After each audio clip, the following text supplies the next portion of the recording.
மேகதாது அணை திட்டத்திற்கு எதிராக பாமக தலைவர் அன்புமணி ராமதாஸ் மேற்கொள்ளவுள்ள நடைபயணம் குறித்து திருச்சி மாவட்ட பாமகவினர் ஆலோசனை நடத்தினர்.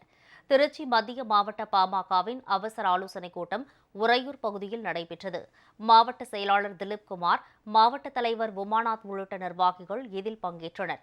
மேகதாது அணை திட்டத்திற்கு எதிராக பாமக தலைவர் அன்புமணி ராமதாஸ் மேற்கொள்ளவுள்ள நடைபயணம் குறித்து பொதுமக்களிடம் விழிப்புணர்வு ஏற்படுத்துவது என இதில் முடிவெடுக்கப்பட்டது.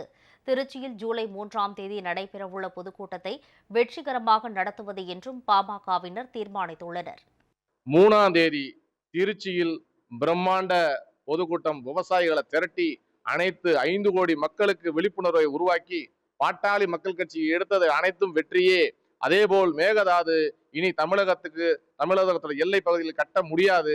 கர்நாடக அரசை சம்மட்டியடி அடிக்க இருக்கும் பாட்டாளி மக்கள் கட்சி தலைவர் அவர்களுக்கு வாழ்த்துக்களை தெரிவித்துக் கொண்டு, திருச்சி மாவட்டத்தில் தலைவர்கள் கலந்து கொள்ளும் பொதுக்கூட்டத்தில் 10,000 பேர் திருச்சி தெற்கு மாவட்டத்தின் சார்பாக கலந்து கொள்வார்கள் என்று நாங்கள் உறுதியாக முடிவெடுக்கப்பட்டது.